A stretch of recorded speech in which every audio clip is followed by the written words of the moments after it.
আসসালামু আলাইকুম। Hi viewers, Atif and Atika blogs থেকে আমি আবারও চলে আসলাম। আশা করি আপনারা সবাই ভালো আছেন। আলহামদুলিল্লাহ আমিও ভালো আছি।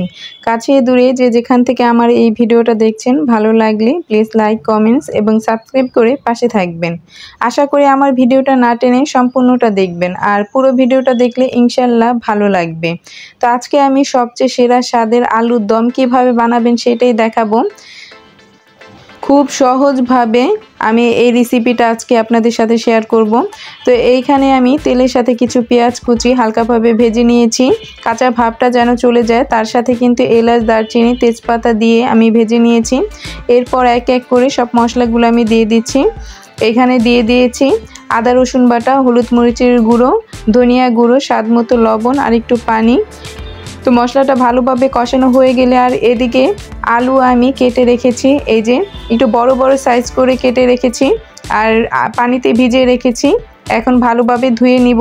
তো আলুটা কাটলে পানির মধ্যে ভিজিয়ে রাখতে হয়, না হলে কিন্তু কালো হয়ে যায়।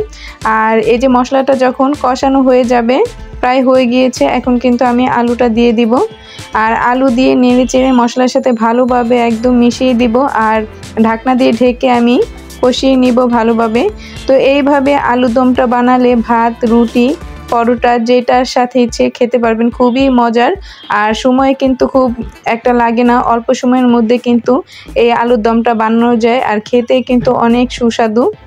তো আমি যেইভাবে রান্না করেছি সেমভাবে যদি আপনারা রান্না করেন তাহলে কিন্তু এর স্বাদটা বুঝতে পারবেন আসলে কতটা মজার হয়েছে। তো আমি কিন্তু আবার একটু মরিচের পরিমাণটা বাড়িয়ে দিয়েছি। সব রান্নার মধ্যে কিন্তু আমি একটু ঝাল ঝাল করে রান্না করি, তাই এখানে আপনারা আপনাদের পছন্দের মতো মরিচের গুঁড়োটা দিয়ে দিবেন। এখানে হলুদের পরিমাণের চাইতে আমি কিন্তু মরিচের গুঁড়া পরিমাণেরটা বেশি দিয়েছি, তাই এখানে কালারটা দেখে কিন্তু বোঝা যাচ্ছে একটু ঝাল ঝাল করে বানিয়েছি। আর এই যে ভালোভাবে কষানোর পরে কিন্তু আমি পরিমাণ মতো পানি দিয়ে দিয়েছি। আর এই আলুর দমটা কিন্তু ঝোল থাকবে না, মাখো মাখো টাইপের যে একটা ঝোল সেটা হবে।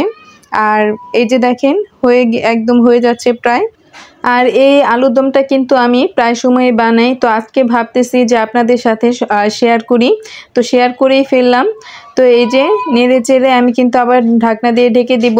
আর যখন প্রায় হয়ে যাবে তখন কিন্তু আমি জিরার গুঁড়োটা দিয়ে দিব।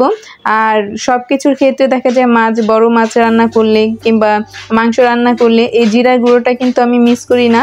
আর আলুর ক্ষেত্রে, এই যে আলুর দমের ক্ষেত্রেও কিন্তু জিরার গুঁড়োটা মিস করবো না। তো আজকে কিন্তু এখানে একটু জিরার গুঁড়োটা আমি একটু বাড়িয়ে দিব। আর পানিটা যখন শুকিয়ে যাবে, ঝোলটা যখন মাখো মাখো টাইপের, এই যে প্রায় হয়ে গিয়েছে, এখন কিন্তু আমি জিরার গুঁড়ো দিয়ে দিব। জিরার গুঁড়ো দিয়ে এরপর নাড়া দিয়ে সবগুলোর সাথে মিশিয়ে দিব।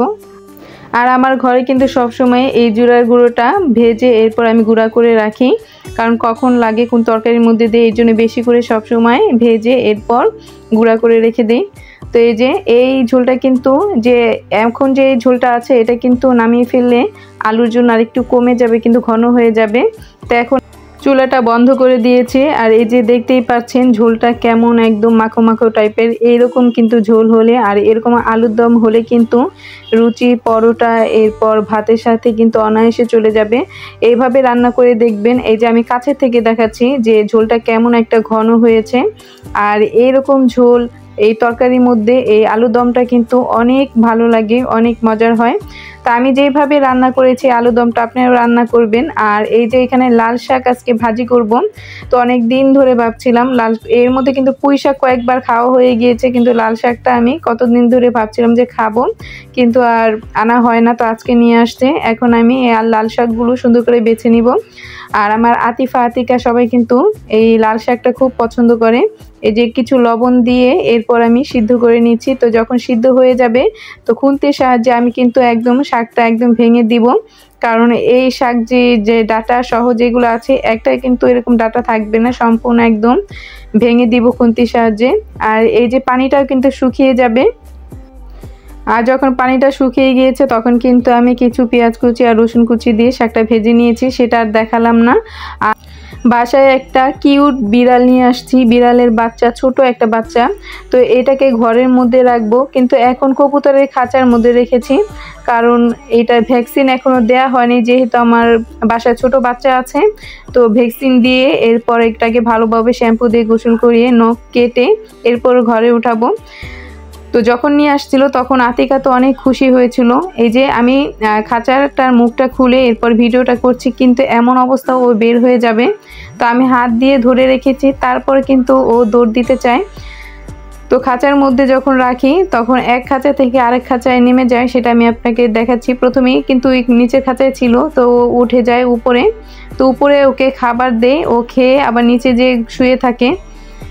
তো ভ্যাকসিন দিলে আর কোনো সমস্যা হবে না, তখন ঘরের মধ্যেই রাখতে পারবো। তো দেখা যায় আতিকা ওকে একদম জড়িয়ে ধরে রাখে, এর জন্য কিন্তু সমস্যা। ভ্যাকসিন না দিয়ে কিন্তু ঘরে রাখা যাবে না, না কখনই নখের আঁচল লাগে তখন কিন্তু যেই একটা সুই দেয়। কারণ আতিকার বাবা এরকম কয়েকবার হয়েছিল, কারণ আমাদের বাসায় কুকুরও ছিল, বিড়ালও কিন্তু সবসময় ছিল, কিন্তু অনেক একটা সুন্দর বিড়াল ছিল, কিন্তু কে নিয়ে গিয়েছে সেটা আর বলতে পারবো না, হারিয়ে গিয়েছে না কে নিয়ে গিয়েছে, অনেক কষ্ট লেগেছিল। তো এখন একদম ছোট একটা বাচ্চা নিয়ে আসছি, এই বাচ্চাটাকে একদম বড় করব। তো দেখতেই পাচ্ছেন কি দুষ্টামি করছে। এই যে নিচের খাঁচায় কিন্তু ঘুমায়, উপরে যে আমি খাবার দিয়ে খেয়ে এরপর কিন্তু আবার নিচে নেমে যায়। প্রথমে কিন্তু আতিফার বাবা বুঝতে পারে নাই, আমাকে যেয়ে বলতেছে যে ও নিচে নামলো কিভাবে। তা আমি এসে এরপর বিষয়টা বুঝতে পেরেছি যে এই নেটের যে একটু ফাঁকা ছিল সেটা দিয়ে কিন্তু ও উঠে আর নামে। তো পরে আমি ওকে বললাম যে ও এই খাঁচার এই নেটটা দিয়ে কিন্তু ওঠানামা করে। তো উপরে খেয়ে এরপর নিচে যেয়ে ঘুমিয়ে থাকে। তো কয়েকদিনের মধ্যেই কিন্তু ভ্যাকসিন দিয়ে নিয়ে আসব, তখন কিন্তু একদম সুন্দর করে এক পরিষ্কার করে সব কিছু এরপর ঘরে নিয়ে যাবো। আর আতিকা কিন্তু অনেক খুশি হয়। এই যে আমার দুষ্টু ময়না পাখিটা, ও বিড়াল দেখলে কিন্তু খুবই খুশি হয়, আমাকে বলে একটু পর পর যে ও কিন্তু জানে যে বিড়ালটাকে ওইখানে রেখেছি। হাত দিয়ে দেখায়, কথা তো বলতে পারে না, এখনো শিখে নেই, তো হাত দিয়ে দেখায় ওইখানে মেয়েও আছে। তো ওকে আতিফার বরখাটা পরিয়েছি, তো নিচেরটা পরেনি, উপরেরটাই একদম ওর বড় হয়ে গিয়েছে। আর ও তো অনেক খুশি এই বরখাটা পরে। তো আতিফার কিন্তু ছোটবেলার বরখা আছে, সেটা কিন্তু আরেকটু আতিকা যখন বড় হবে তখন কিন্তু ওকে পরাতে পারবো। আর আজকে সারাটা দিন এত দুষ্টামি করেছে যে দুপুরে আমি একটু শুয়েছিলাম, ওকে ঘুম পাড়াতেই পারিনি, কারণ ও সকালবেলা একটু ঘুম থেকে দেরিতে উঠেছে। সকালে একবার উঠেছে যখন আমি আতিফাকে মাদ্রাসা দিয়ে আসছি, তখন আবার ওকে আমি একটু খাইয়ে ঘুম পাড়িয়েছিলাম। তো তখন কিন্তু ঘুমিয়ে একদম দেরিতে উঠেছে, এর জন্য আর দুপুরবেলা ঘুমায়নি। দুই বোন একদম অনেক দুষ্টামি করছিল, তা আমি একটু শুয়েও শান্তি পাচ্ছিলাম না, যে আমার মাথার উপর দিয়ে কিন্তু আতিকা শুধু বারবার যাচ্ছিল আর আসতেছিল, এর জন্য কিন্তু ঘুমাতেও পারিনি। তো ওরা কিন্তু একটু দুপুরবেলা যখন শোয়ে ঘুমায় তখন কিন্তু আমি একটু ঘুমাতে পারি, তো আজকে একটু শুই নেই। আমি যখন ওই যে আতিফাকে মাদ্রাসা দিয়ে আসছি সকালে 7টার দিকে আমি ঘুম থেকে উঠেছি, একবার তো উঠে নামাজ পড়ে আবার একটু শুই, তখন আবার 7টার দিকে উঠে আতিফার সবকিছু রেডি করতে হয়, তো তখন আর ঘুমাইনি। তো একদম দুপুরে দেখা যায় অবস্থা একদম খারাপ হয়ে গেছে, তাকাতেই পারছিলাম না, তো আমি একটু শুয়েছি আর ওরা একদম ঘুমায়নি। তো চিন্তা করতেছি যে সন্ধ্যা হয়ে গিয়েছে, এখন আর ঘুম পারবো না, তাহলে রাতে তাড়াতাড়ি ঘুমিয়ে যাবে। আর বরখাটা পরে তো অনেক খুশি, ও খুলতেই চাচ্ছে না। তা আমি কয়েকবার ওকে খুলে দিতে চাচ্ছিলাম, কারণ গরমের মধ্যে, তারপরে ও খুলবেই না বরখা। আর এমনি তো দেখা যায় ও ফ্রক কিংবা এই যে বরখা এরকম টাইপের কিছু পেলে ও কিন্তু আর খুলতে যায় না, পরে থাকে, ওর কাছে অনেক ভালো লাগে। তো আমি আর জোর করিনি যে পরে থাকুক কতক্ষণ, এরপর খুলে দিব। আশা করি আমার ভিডিওটা না টেনে সম্পূর্ণটা দেখবেন, আর পুরো ভিডিওটা দেখলে ইনশাল্লাহ ভালো লাগবে। আর ভালো লেগে থাকলে অবশ্যই সাবস্ক্রাইব করে পাশে থাকবেন। আর যেই গরম পড়েছে এই গরমের মধ্যে সবাই বেশি বেশি করে শরবত খাবেন। আতিকার কিন্তু গরম ঠান্ডা লেগে গিয়েছে, তো এত সাবধানে রাখি তারপরে কিন্তু গরম ঠান্ডা লেগে যায়।